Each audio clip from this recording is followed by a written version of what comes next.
Good afternoon, Professor. Today's topic is platelet production, structure, and function. Our member consists of Anapa, Ganokdao, Suwanasa, Arachapon, Ganopon, Gampon, and me, Suwanan. So, our topic consists of introduction, megakaryocytopoiesis, megakaryocyte differentiation, and progenitors, endomitosis, terminal megakaryocyte differentiation, megakaryocyte membrane, receptors and markers, thrombocytopoiesis, and conclusion. Now we will start here with introduction, which will be presented by Anapa.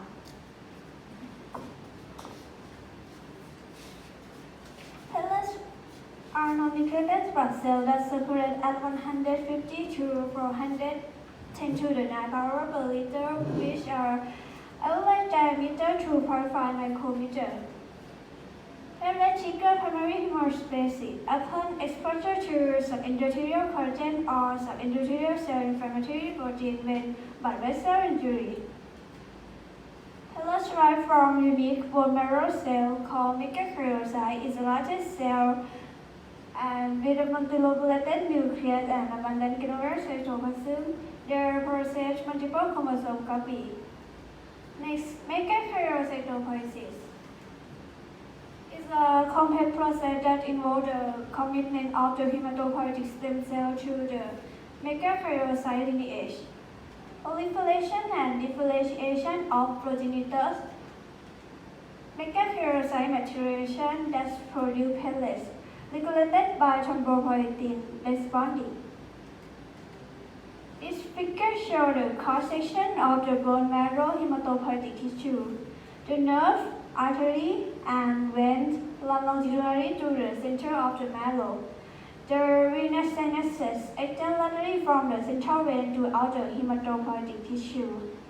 In this figure, magnified from this area, visible megakaryocyte extend platelet process throughout between the endothelial cell and into the venous sinuses. The next topic is megakaryocyte differentiation and progenitor, which will be presented by Ganokdao.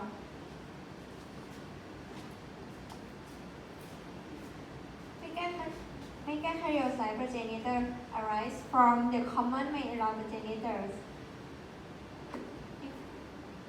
Under the influence of GATA1 regulated by FOX1, but suppressed by MYB. Three stages of megakaryocyte progenitor defined by their in vitro culture colony characteristic.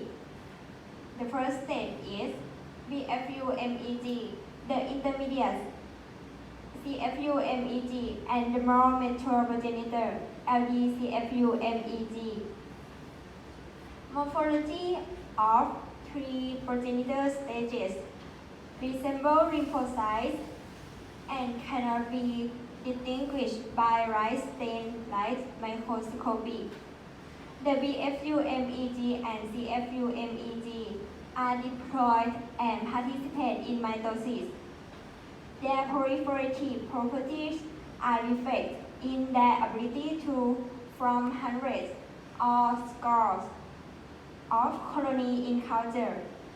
The LDCFU-MEG loses its capacity to divide but retains its DNA replication and cytoplasmic maturation. Are partially characterized from of mitosis unique to megakaryocytes known as endomitosis, which will be presented by Suwanasa.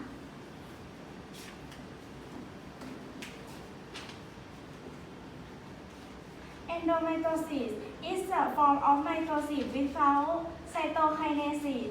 When DNA transcription slow, the transcription factors such as GATA1, IUNX1, and FOX1 mediated the switch from mitosis to endomitosis by suppressing the Round-log signaling pathway which suppressed the assembly of actin cytoskeleton. As a result, the assembly of actin and myosin is not enough to cause cytoplasmic constriction, and cytokinesis isn't occur. And then after that, under the influence of transcription factor, for instance, MT2 result in DNA replication proceed to the production 8 copy DNA, 16 copy DNA, and 32 copy DNA. Some megakaryocyte nuclei replicate 5 times, reaching 128 copies DNA, and may signal hematologic disease.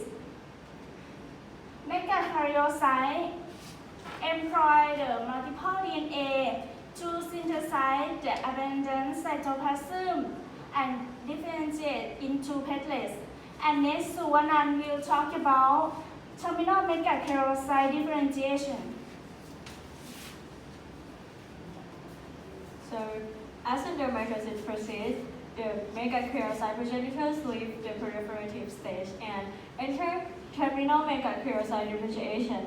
So, in this stage consists of 3 stages, including MK1 or myeloblast, MK2 or promegamyelocyte, and MK3 megamyelocyte. So, in this stage, microscopists can recognize the unique right stem morphology in bone marrow aspiration films. From this table shows the contents and division of the cell in terminal megakaryocyte differentiation. We'll start here with the site, which is defined by the diameters. So from the table, you can see that the cell gets bigger from the MK1 to MK3 stage. The shape of nucleus first is round and then get indented, finally become multilobe in MK3 stage. Next, in MK1 has nucleoli, 2 to 6 nucleoli, and finally become invisible in MK3 stage.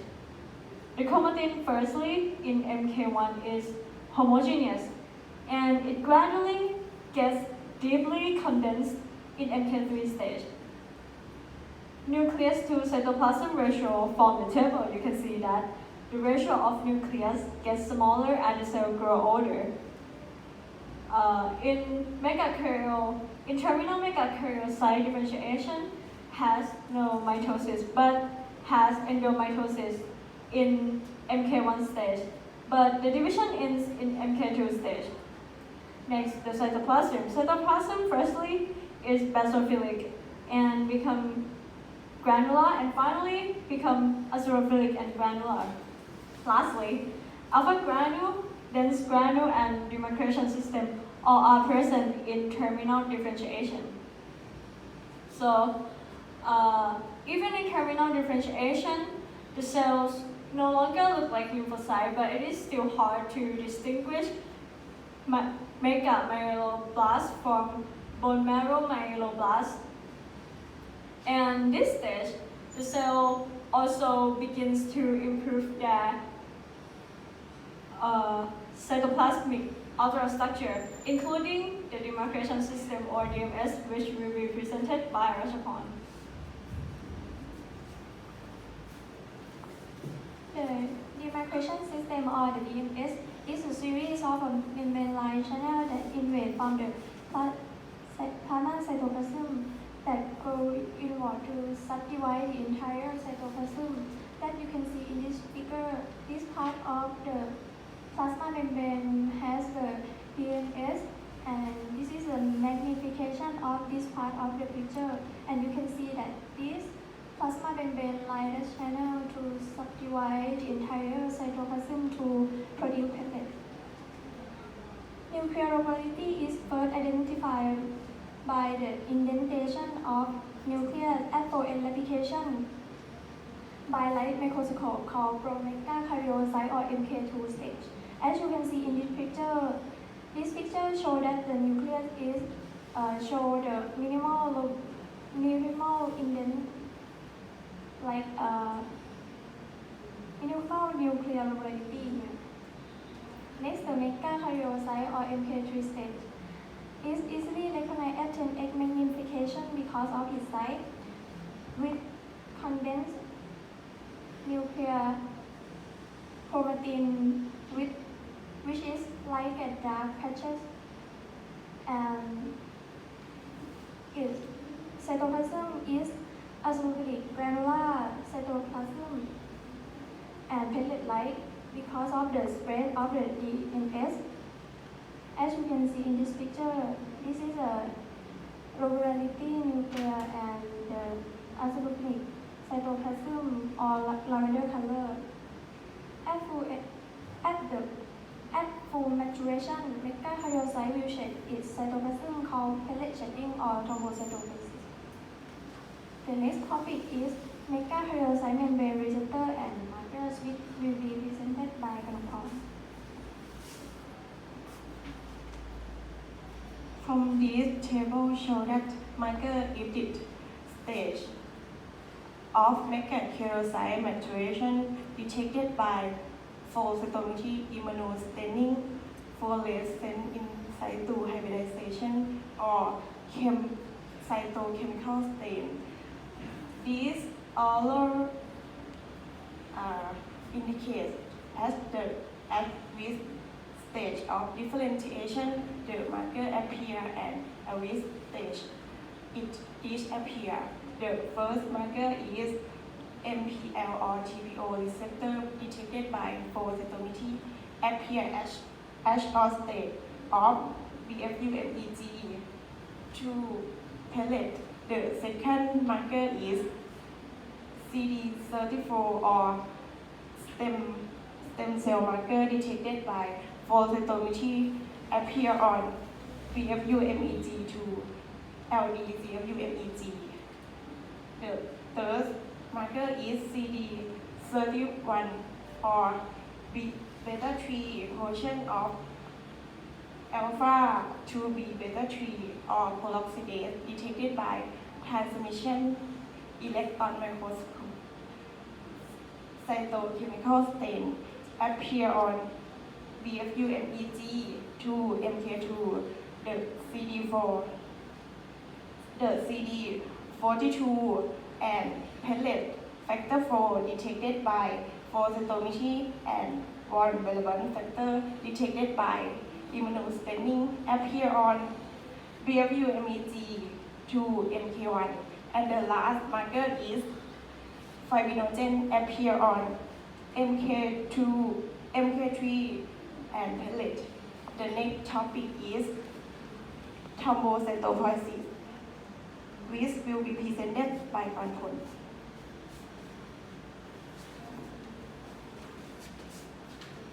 Thrombocytosis is platelet shedding. One can find reliable evidence for platelet shedding in megakaryocyte cultures examined by transmission electron microscopy. This figure shows thrombocytosis occurs in the bone marrow. Bone platelet processes are believed to clear through or between sinusoid lining endothelial cells, extend into the venous vas and chase platelets. In healthy women, there are 10 to the 8 power megakaryocytes producing 10 to the 11 power platelets per day. One megakaryocyte may chase 2,000 to 4,000 platelets and have a life expectancy of 8 to 9 days. And the last topic is conclusion, which will be presented by Alashapon.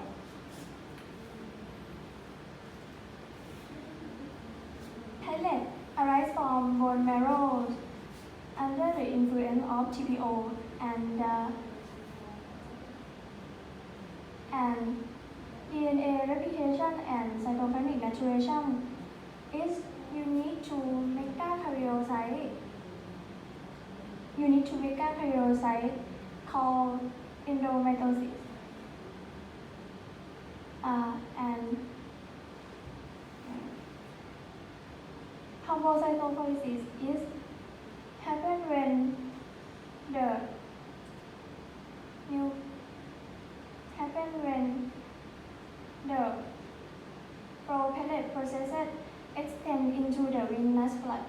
and exit into the venous blood and shed it. Cytoplasm called platelet. In blood circulation, platelet can survive at 8 to 9 days. Thank you for your attention and special thanks to Associate Professor Dr. Namparat Kumanasi.